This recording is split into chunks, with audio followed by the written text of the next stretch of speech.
Education अन्तर्गतको online क्लासमा तपाईलाई स्वागत छ। आज हामी क्लास 12 को भेक्टर च्याप्टरलाई अन्तर्गत चर्चा गर्न गइरहेका छौं। जस अन्तर्गत ल सुरु गरौँ है। भेक्टर अन्तर्गत म तपाईलाई तीनटा स्टेपमा क्लास दिन्छु। जस अन्तर्गत फर्स्ट स्टेजमा कन्सेप्ट बुझाउँछु, सेकेन्डमा नोट लेखाउँछु र थर्डमा न्युमेरिकल प्रब्लमहरु हामी गर्छौं। अब फर्स्ट स्टेजबाट सुरु गर्छौं। फर्स्टमा कन्सेप्ट हेरौँ। सुरुमा introduction.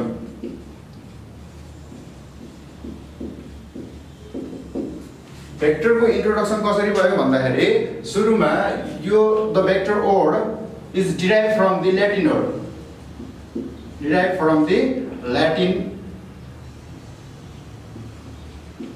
Word bear, which means to carry, which means to carry. According to A.M. Whitehead,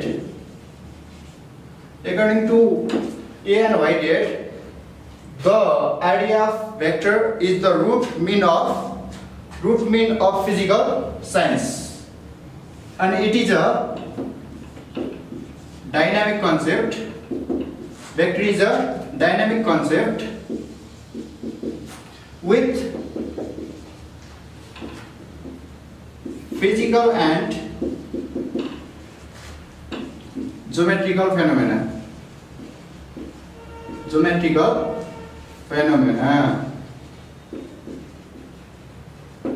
यो भनेको तपाईको इन्ट्रोडक्सन, भेक्टरको इन्ट्रोडक्सन भयो। जसमा के भयो रे, भेक्टर भनेको ल्याटिन वर्ड भियरबाट आएको हो, जसको मिनिङ हुन्छ टु क्यारी। अनि अकर्डिङ टु एएम व्हाइटेड भन्ने यो साइन्टिस्टले के भनिरहेछन् भने भेक्टर भनेको रुट अफ द फिजिकल साइन्सको रूपमा उनले भनिरहेछन् र भेक्टर भनेको डाइनामिक कन्सेप्टबाट फेनोमेना कस्तो हुन्छ, फिजिकल एन्ड ज्योमेट्रिकल टाइपको हुन्छ। अब यो इन्ट्रोडक्सन पछि हामी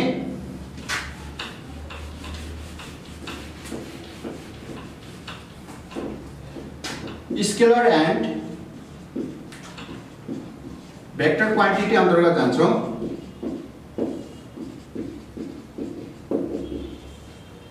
यो भनेको के हो भन्दाखेरि all physical quantities are divided into two groups. फर्स्टमा स्केलर क्वान्टिटी, सेकेन्डमा भेक्टर क्वान्टिटी। स्केलर क्वान्टिटी, सेकेन्डमा भेक्टर क्वान्टिटी। अब के रहेछ त यो स्केलर क्वान्टिटी, भेक्टर क्वान्टिटी भन्नाले? स्केलर क्वान्टिटी भनेको those quantities which have magnitude only. For example, mass, density, temperature, etc. यिनीहरु भनेको स्केलर क्वान्टिटी हुन्, जसलाई हामीले कमनली स्केलर मात्र पनि भन्ने गरिन्छ। भने भेक्टर क्वान्टिटी भनेको those quantities which have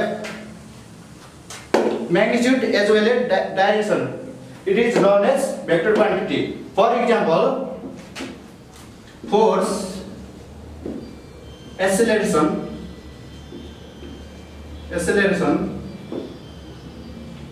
velocity, etc. These are the vector quantity.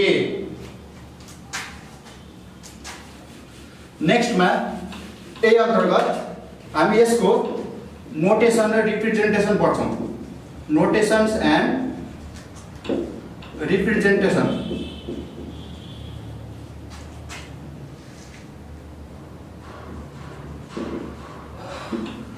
Notation र रिप्रेजेन्टेसन भन्नाले फर्स्टमा के हुन्छ भने if 2 point P and Q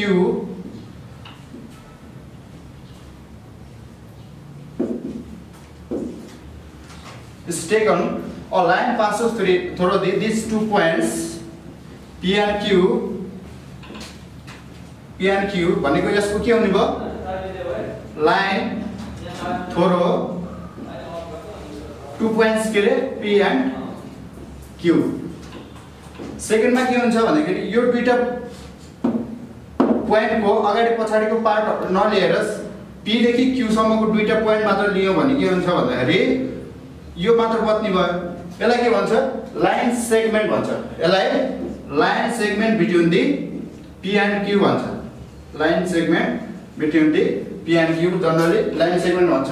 र फेरि यसैलाई पी देखि क्यू मा एज अ डिरेक्सन फर्ममा लिँदाखेरि पी देखि क्यू मा भनेको यो भनेको दुईटा पोइन्टको केसमा लिइराको थियो। यो भनेको दुईटा पोइन्टलाई के गर्यो एज अ डिरेक्सनले देखायो। भनेको यस्तो केसमा के हुन्छ भन्दाखेरि यो भनेको पी भनेको इनिशियल पोइन्ट हो, इनिशियल पोइन्ट, क्यू भनेको टर्मिनल पोइन्ट हो, टर्मिनल पोइन्ट। इनिशियल पोइन्ट देखि जहिले पनि भेक्टर के हुन्छ डिरेक्सन टु टर्मिनल पोइन्ट हुन्छ। यसलाई हामी लेख्छौँ कसरी लेख्छौँ भन्दाखेरि directed P to Q line segment भनेर लेख्छौँ। Directed P to Q line segment.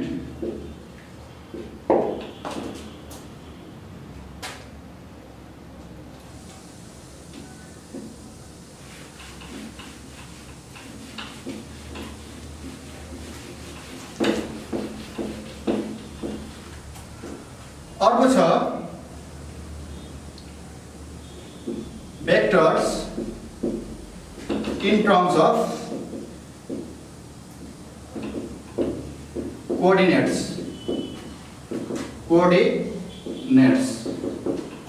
यो भन्नाले के भयो भने अब हाम्रो के हुन्छ सेकेन्ड 2D 3D भन्ने हुन्छ। 2D मा के भयो त यो x एक्सिस के भयो y एक्सिस भयो, यो ओरिजिन भयो, x एक्सिस भने यो भनेको कुनै पोइन्ट जस्तो ओरिजिन टु कहाँ गयो त यो ओरिजिन इनिशियल पोइन्ट भयो, p भनेको टर्मिनल पोइन्ट भयो, o टु के भयो p भयो। अनि यो भनेको के हुन्छ यो हाम्रो x एक्सिस को पोइन्ट x भयो अनि y एक्सिस को पोइन्ट यहाँदेखि यहाँसम्म भन्नु र यहाँदेखि यहाँसम्म भने के हुन्छ एउटै हुन्छ x y भयो। भनेको यो पोइन्ट के रहेछ त x y भयो। त्यसपछि 3D मा कस्तो हुन्छ त 3D मा यो x एक्सिस, यो y एक्सिस, यो z एक्सिस हुन्छ। यसमा अब इनिशियल पोइन्ट 0 भयो भने terminal point p equal to के हुने भयो 3D मा x y z थपिन्छ एउटा z एक्सिस थपिनु भयो भने अब ओरिजिन देखि लाँदाखेरि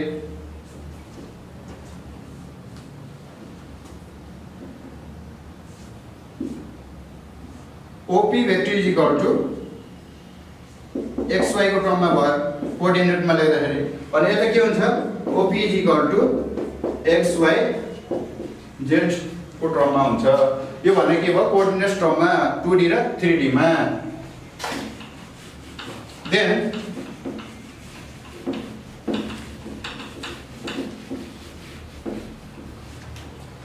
अब हामी जान्छौँ यसपछि मोडुलस भन्ने छ।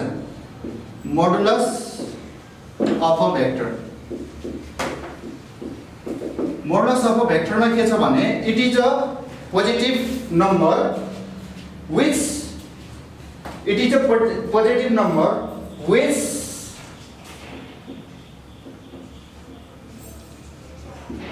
magnitude is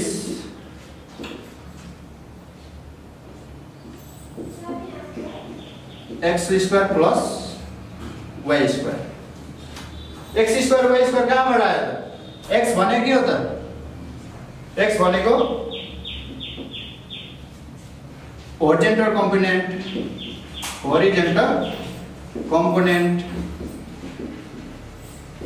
y भनेको के त y भनेको vertical component। यसरी हामीले मोडुलस अफ भेक्टर भनेको के लेख्छौं √x² + y² denoted by modulus of vector OP is equal to x² + y²। यसपछि हामीले डिफ्रेन्ट टाइप्स अफ भेक्टरको बारेमा कुरा गर्छौँ। जस्तै नम्बर 1 मा लियौँ युनिट भेक्टर। युनिट भेक्टर भनेको के हो त? A vector which has unit magnitude. A vector which has unit magnitude is called unit vector. Second मा null vector. Null vector भनेको a vector which has magnitude is कति? 0. यसलाई 0 vector पनि भन्न सकिन्छ। यो भनेको सेकेन्ड। थर्ड मा like vector. Like vector भनेको के हुन्छ? Two vectors are directed same direction or parallelly is called like vector. Fourth ma equal vector. A vector having same direction and magnitude is called equal vector. Fifth ma negative vector.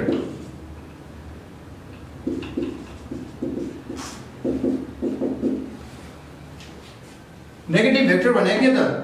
जस्तो OP vector is equal to minus के भयो? PO vector भयो। OP is equal to के भयो त? Question change भयो। P अगाडि O पछाडि भन्छ। अब OP vector is the negative vector of कसको?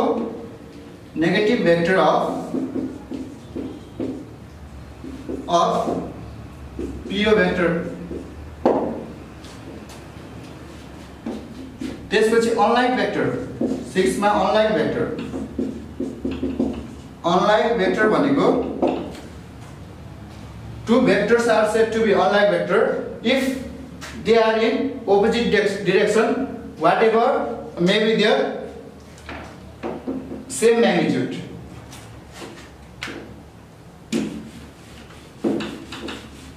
ल फर्स्ट स्टेजको कन्सेप्ट क्लियर भयो भने म आशा लिएको छु। अब सेकेन्ड स्टेजमा के हुन्छ भने म तपाईहरुलाई इम्पोर्टेन्ट नोटहरु देखाउँछु जुन एक्जामको लागि एकदमै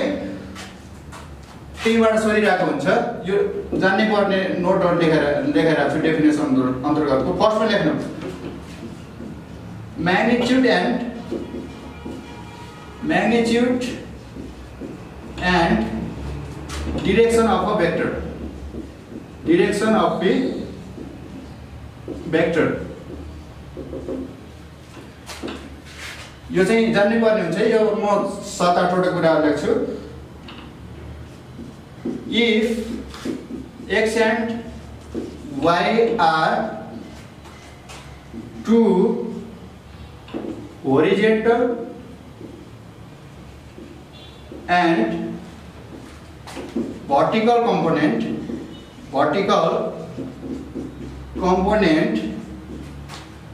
then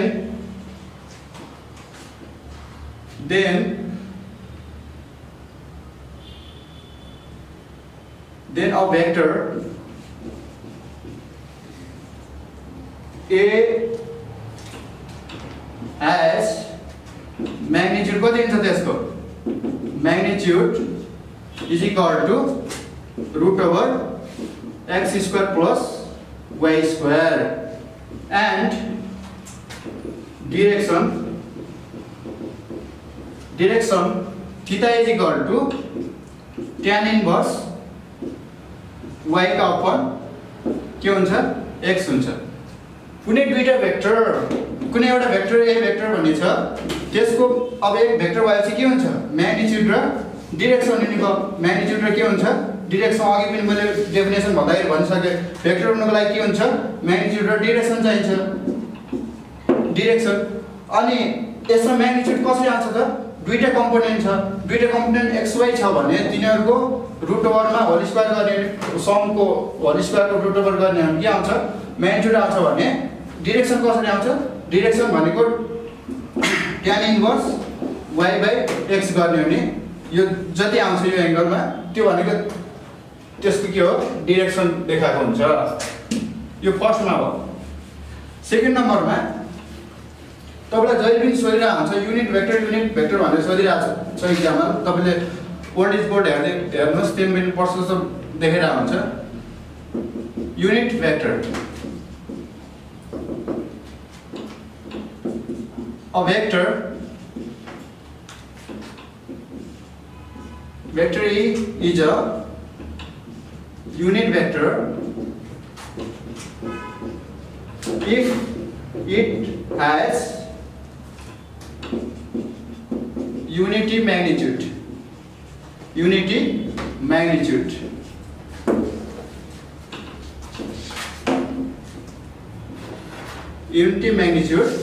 त्यसपछि यसमा अब युनिट म्याग्निट्युडको लागि तपाईहरुले यसलाई it is denoted by a cap. Mathematically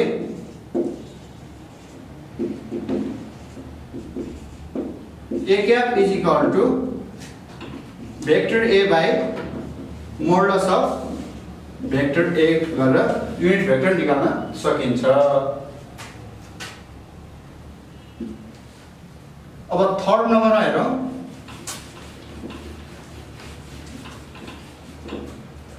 third number parallel vector. Parallel vector if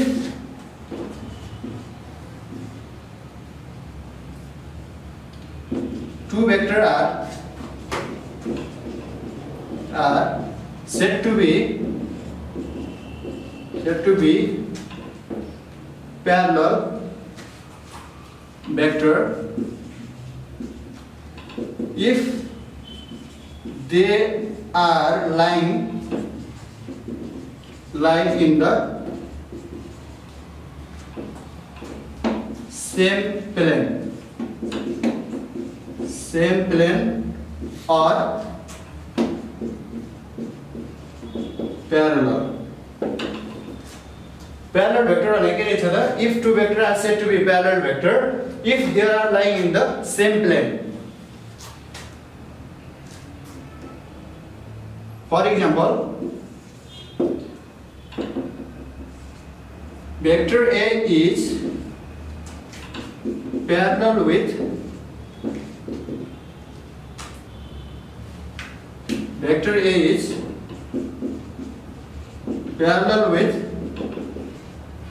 vector B, then its parallel is equal to vector A is equal to K B vector, where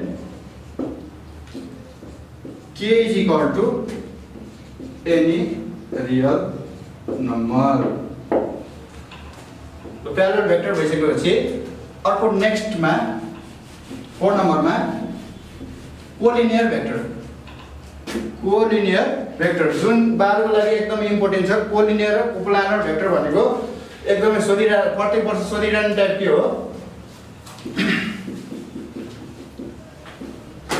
collinear vector if two vectors are said to be collinear, if two vectors are said to be collinear, if there exist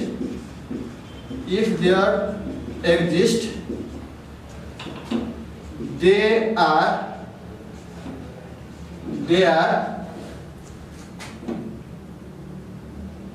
are coincide or parallel. If they exist they are coincide or parallel. भने कस्तो त ल एउटा vector A vector छ, next B vector, यो के पनि हुन सक्छ, यो एक अर्कामा प्यारलल पनि हुन सक्छ, और यो A वेक्टर भयो भने यो B वेक्टर पनि के हुन्छ यसैमा कोइन्साइड भएर जान सक्छ। यो भयो भने के हुन्छ कोलिनियर वेक्टर भनिन्छ। फिफ्थ मा छ coplanar vector. coplanar vector.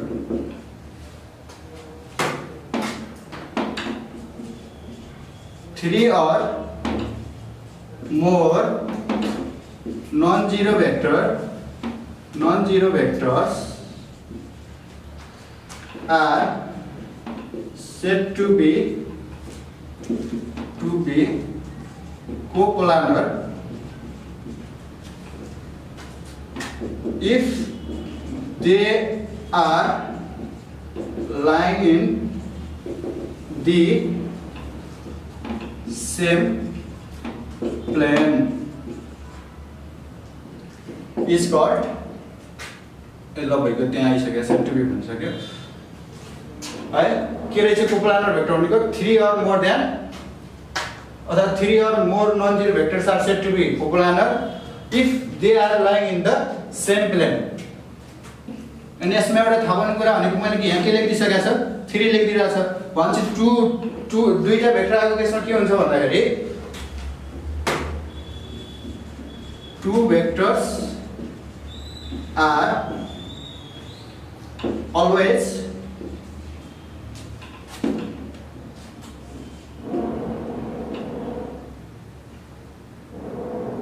are always coplanar right? Two vectors are always coplanar.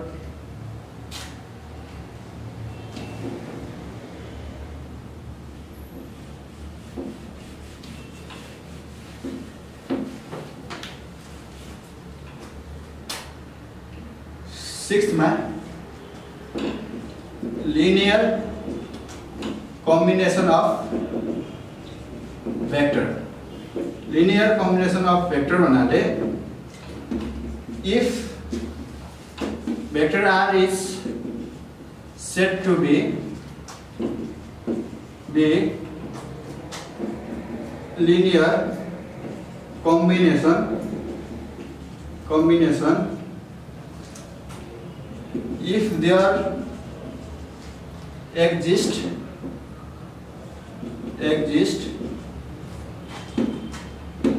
all vectors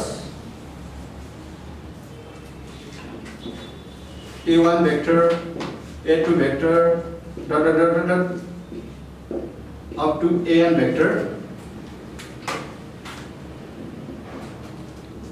with scalars x1 x2 dot dot dot का xn सम्म जाने भयो यसलाई म्याथमेटिकली लेख्दाखेरि कसरी लेखिन्छ भन्दाखेरि vector r is equal to x1 a vector plus x2 a1 vector x2 a2 vector plus dot dot dot कहाँसम्म जाने भयो xn an vector सम्म जान्छ भनेको लिनियर कम्बिनेसन भेक्टर भनेको यसरी लेख्न सकिन्छ अब 7 नम्बरमा छ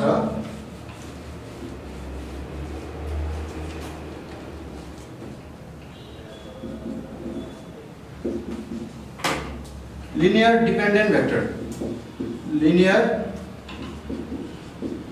dependent vector भन्नाले के भनिन्छ a set of vectors a1 vector a2 vector dot dot dot an vectors are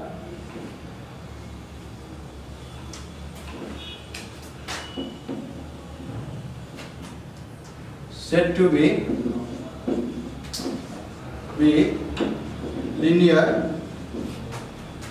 dependent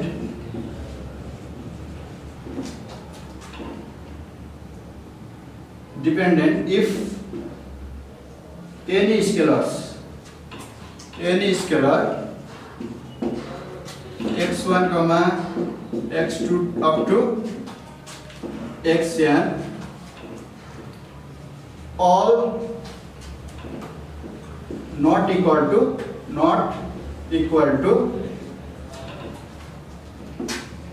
0 that mean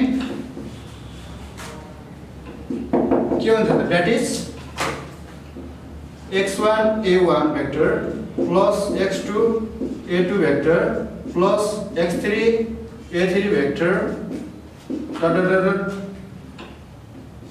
plus xn an vector is equal to 0 हुने भयो भनेको यहाँ लिनियर डिपेन्डेन्ट भेक्टर भेरिफाई गर्नु भन्छ whatever given equation are linearly dependent or not भन्छ क्वेसनमा त्यसरी त्यो भन्यो भने हामीले चेक गर्दै जानुपर्छ अनि के हुन्छ यहाँ linear डिपेन्डेन्टमा all not equal to कति भन्छ 0 भन्छ है लिनियर डिपेन्डेन्टमा के मात्र फरक हुन्छ भने all यहाँ नट मात्र थपिन्छ भने अब यसैमा 8 नम्बरमा लिनियर इन्डिपेन्डेन्ट भेक्टर